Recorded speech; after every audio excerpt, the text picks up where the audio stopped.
এই দেখুন, এটাকে আমরা কুড়োল শাক বলি। আজকে এই রেসিপিটা নিয়ে এসেছি আমি আবার। ছোট ছোট করে আমি এগুলোকে কেটে নেব। এই ছোটো ছোটো ডালগুলো, শক্ত ডালগুলোকে ফেলে দেবো আর কচি কচি ডালগুলোকে নিয়ে নেব। এই দেখুন, এগুলোকে কুচি কুচি করে আমি কেটে রেখে নিয়েছি। বাকিগুলো এভাবে কুচি কুচি করে কেটে নিই, তারপর আমি নিয়ে আসছি। শাকটা আমি কেটে ধুয়ে নিয়ে এসেছি। এখানে আমি গরম তেল বসিয়ে দিয়েছি। তাতে 5 ফোড়ন, একটু শুকনো লঙ্কা ফোড়ন আর জিরে ফোড়ন দিয়ে দিয়েছি। তেলটা আমার গরম হয়ে গেছে। এবার আমি একটু রসুন ফোড়ন এখানে দিয়ে দেবো। আর কিছুটা আমি এখানে রসুন আর পেঁয়াজ আগেই গরম করে রেখে নিয়েছিলাম। বাকি আর একটু রসুন দিয়ে দিলাম। রসুনটা ভাজা হয়ে গেলে আমি শাকটা এর মধ্যে দিয়ে দেবো। এবার আমি শাকটা এর মধ্যে দিয়ে দেবো।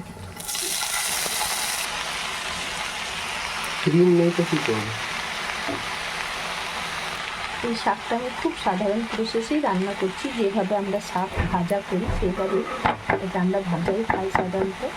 আর এই শাকটা ঝাড়খণ্ডে পাওয়া যায়। আমি ওখান থেকে নিয়ে এসেছি, বাবার বাড়ি গিয়েছিলাম, ওখান থেকে নিয়ে এসেছি। আমাদের এখানে তো এই শাকটা পাওয়াও যায় না, হয়তো অনেকের নামটাও জানে না এই কুড়োল শাকের। তো ভীষণ টেস্টি হয় শাকটা। তার শাকটার মধ্যে একটা নিজস্ব স্বাদ আছে, যেটা মানে কী বলবো, এটা দিয়ে শুধু ভাত খাওয়া যাবে। এত ভালো একটা টেস্ট, এত ভালো একটা গন্ধ, ভীষণই ভালো লাগে। অনেক দিন এই শাকটা খাইনি, কারণ এই সময় যাওয়া হয় না, তো খাওয়াও হয় না।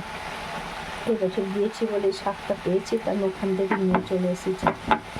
আর আমি রান্না করে আপনাদেরকে দেখাচ্ছি। শাকটা আমার মজে কম হয়ে এসেছে। এবার আমি স্বাদ মতো একটু লবণ দিয়ে দিচ্ছি, সামান্য একটু হলুদ। ওই চিরাচরিত প্রসেস, আলাদা কিছু নেই, হাতে গড়া কোনো প্রসেস নেই।